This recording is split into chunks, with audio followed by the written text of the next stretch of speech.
Olá, queridos, a paz de Cristo a todos. Que bom que nós estamos aqui para mais uma pré-aula da nossa Escola Bíblica Dominical. Que bom que Cristo Jesus nos deu mais essa oportunidade para estarmos aqui passando para você, querido aluno, querido professor, comentários, subsídios e informações que muito acrescentarão na nossa caminhada com Deus. Você que não me conhece, eu sou o professor Márcio. Eu sou obreiro da Assembleia de Deus aqui de Parauapebas, no Pará. E nós publicamos aqui neste canal uma série de estudos bíblicos das escolas bíblicas dominicais, em especial da classe de juvenis e também da classe de adultos. Faço um convite todo especial para você. Você que ainda não é inscrito, se inscreva no canal e ajude-nos a publicar, a espalhar a palavra do Senhor. Nesta oportunidade, nós estudaremos aqui a lição de adultos, a qual tem como tema do trimestre a batalha espiritual, o povo de Deus e a guerra contra a potestade do mal. A lição que nós abordaremos aqui é a lição número 5. O texto áureo da lição diz o seguinte: sujeitai-vos, pois, a Deus, resisti ao diabo e ele fugirá de vós. Tiago 4:7. A verdade prática diz: o Senhor Jesus provou na tentação no deserto que o diabo não é invencível. A leitura bíblica em classe está escrito em Tiago, capítulo 4, do versículo 1 até o versículo 10.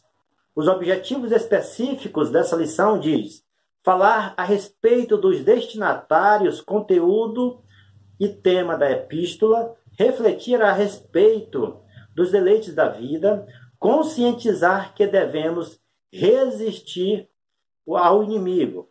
O primeiro tópico desta lição fala sobre a epístola de Tiago.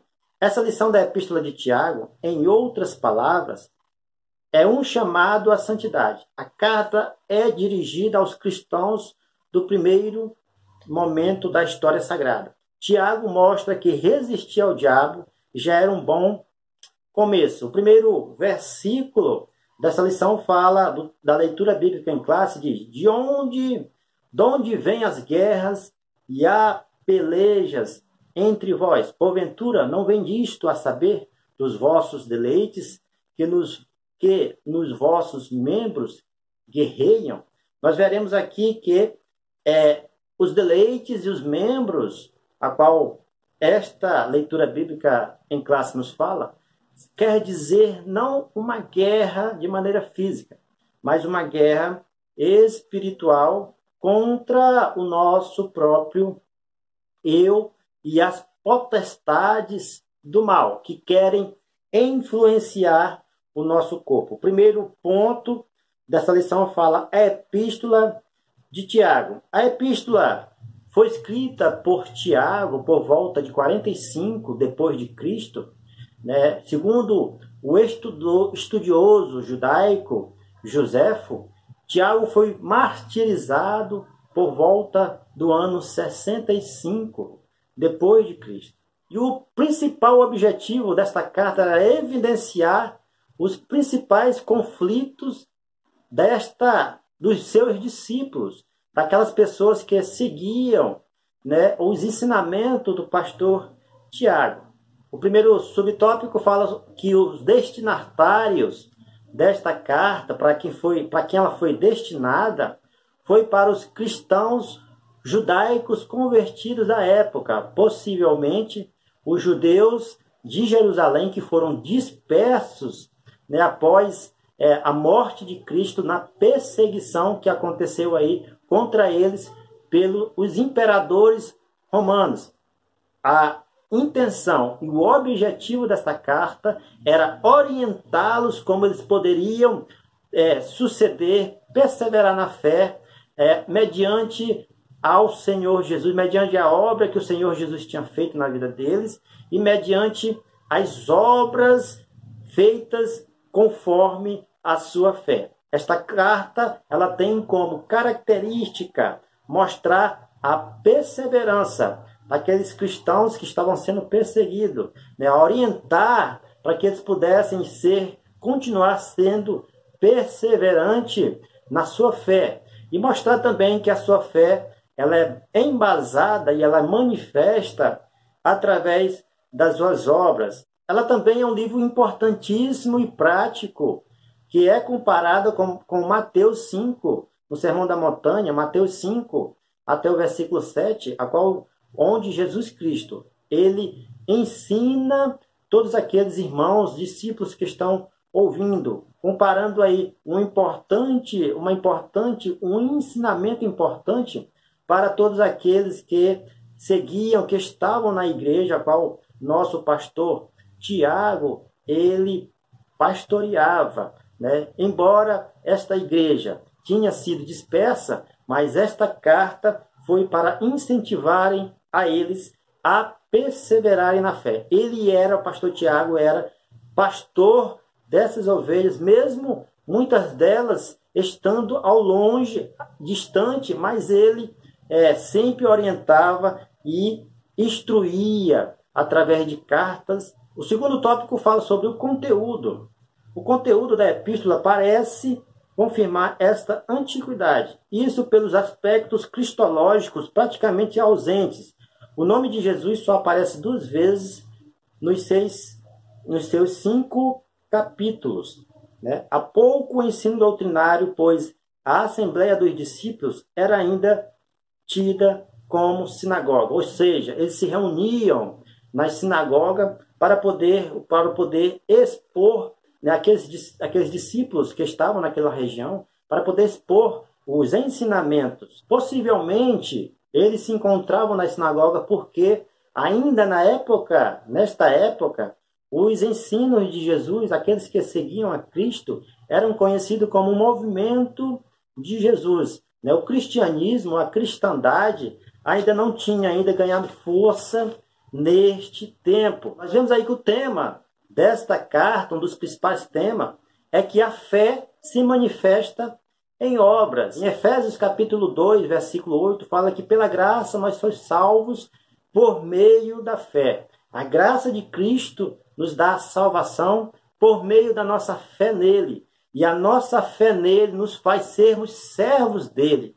Nos manifesta a praticar as boas obras de gratidão a Cristo Jesus. A fé, ela tem essa função. A fé e a obra, elas trabalham juntas. Não que nós não somos salvos pelas obras, nós somos salvos pela fé e pela graça de Jesus. Só que a fé, ela faz nós nos movimentar a praticar as boas obras. Este é um tema, é o tema principal desta carta. E nós vemos aí que os discípulos, as pessoas que estavam ali na época em Jerusalém com o nosso pastor Tiago também trata do tema nesta carta da amargura, da inveja e do sentimento faccioso no coração. Ele exorta em versículo 3, né, no capítulo 3, versículo 15,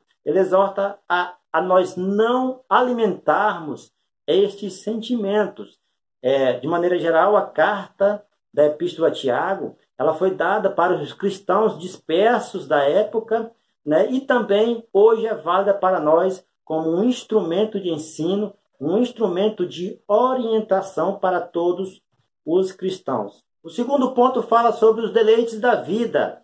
O ponto número 1 fala as guerras e peleja. Há quem diga que essas guerras e peleja era a nação judaica que se tinha se convertido a Cristo, pelejando contra os inimigos físicos da época, contra os soldados romanos, contra o imperador romano.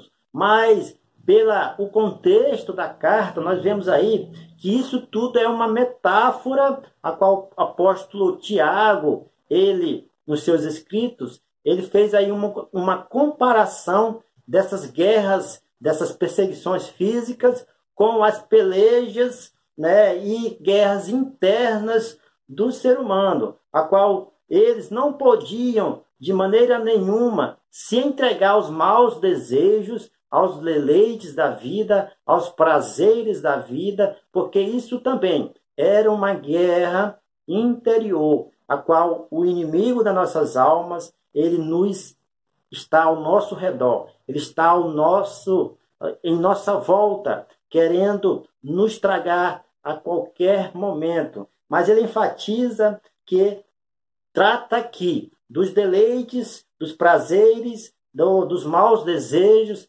dos atos pecaminosos que nós, como seres humanos, nós temos. Aqueles que não são alimentados pelo Espírito Santo de Deus, em Romanos 8:1, fala que, portanto, aquele que está em Cristo Jesus não anda segundo a carne, mas segundo o Espírito. Então, ele orienta nós a vencermos esse deleite, esses prazeres que são atos pecaminosos que nós não podemos, então, alimentar. As guerras e pelejas referem-se às discussões acirradas sobre o meu e o teu. Aquilo que nós vemos aí muitas das vezes, as pessoas dizendo, é meu, este é teu, eu tenho isso, eu tenho aquilo, eu fiz isso, eu fiz aquilo, né? Eu tenho mais coisas, podem ser até materiais, mas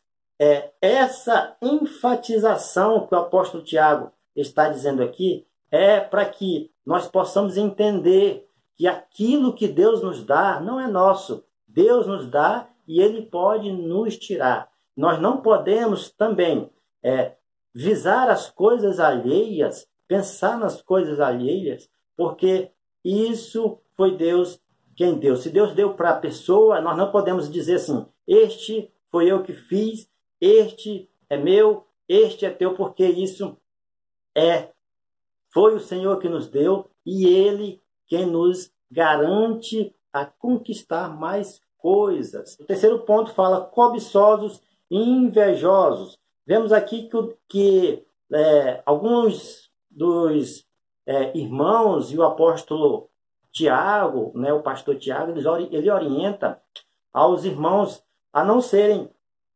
cobiçosos e invejosos, querendo dizer que eles estão cobiçando pelo o desejo do seu coração e nada tem. Não está adiantando nada eles cobiçarem as coisas dos outros.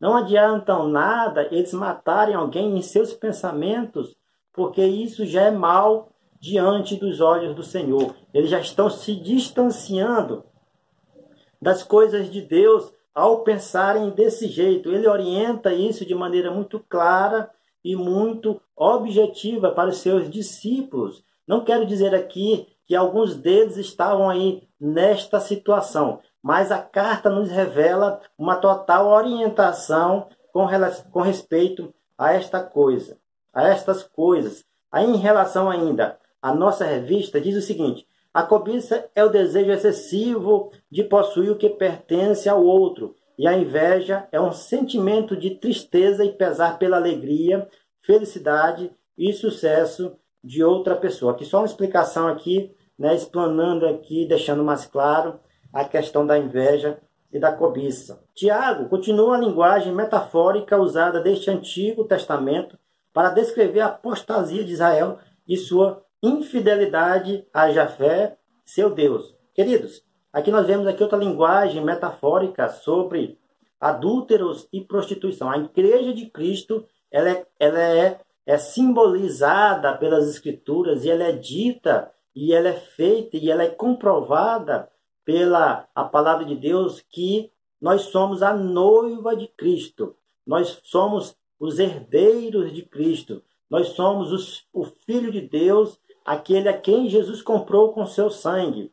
E ele tem ciúmes de nós. O Espírito Santo, ele tem ciúmes de nós. A partir do momento que nós deixamos de seguir a Cristo para seguir outros deuses, para seguir outro estilo de adoração a outra pessoa, a palavra nos trata aqui como adúlteros, né, e adúlteras. E isso não pode acontecer no meio cristão. O terceiro ponto fala resistindo ao inimigo. Nós vemos aí na carta do apóstolo Tiago, principalmente na nossa leitura bíblica em classe, onde diz: sujeitai-vos, pois, a Deus e resistir ao diabo, e ele fugirá de nós. Nós percebemos então que à medida que nós nos aproximamos do Senhor, à medida que nós entregamos a nossa vida ao Senhor, o diabo ele parte em retirada, porque o nosso corpo está sendo templo e morada do Espírito Santo de Deus. À medida que nós nos entregamos a Cristo, à medida que nós entregamos em oração, em jejum, isso faz com que o sangue de Cristo tenha poder em nossas vidas e então ele fugirá de nós. Na leitura bíblica em classe, ainda no verso 9, diz o seguinte: senti as vossas misérias e lamentai e chorai. Converta-se o vosso riso em pranto e o vosso gozo em tristeza. No verso 10 diz: humilhai-vos perante o Senhor e ele vos exaltará. Vemos aqui que precisamos nos humilhar aos pés de Cristo.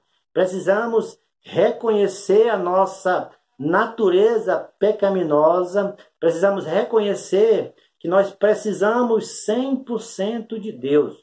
Precisamos reconhecer que Deus é o único ser fiel que nos garante a vitória, que nos garante a vida eterna por meio de Jesus. Precisamos reconhecer que nós somos miseráveis, pecadores, e mediante este reconhecimento que nós conseguimos então nos achegar mais a Deus, reconhecendo que Ele é o Todo-Poderoso, que Ele é misericordioso, que Ele é o Deus de justiça, de amor e que Ele ama aqueles a quem o temem. O Senhor Jesus, Ele está ajudando e intermediando, interagindo, intercedendo pelos que se humilham diante dele, pelos que buscam ele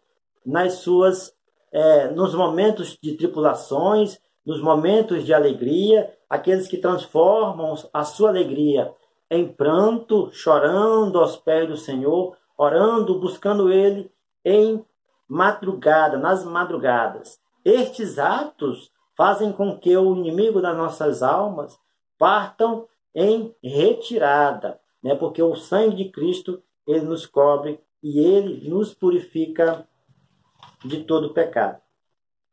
Amém? Queridos, obrigado por ter nos acompanhado. Espero que você tenha gostado deste rápido resumo, desses comentários. Quero dizer para você que não é inscrito, se inscreva, compartilhe os nossos vídeos, continuem a salvar vidas através da Escola Bíblica Dominical, a maior escola bíblica do mundo, que vem edificando vidas, que vem instruindo cristãos e que vem salvando pessoas aos pés, para virem aos pés de Cristo, que este é o nosso principal objetivo. Fiquem todos na paz do Senhor e até a próxima aula, se o Senhor Jesus nos permitir.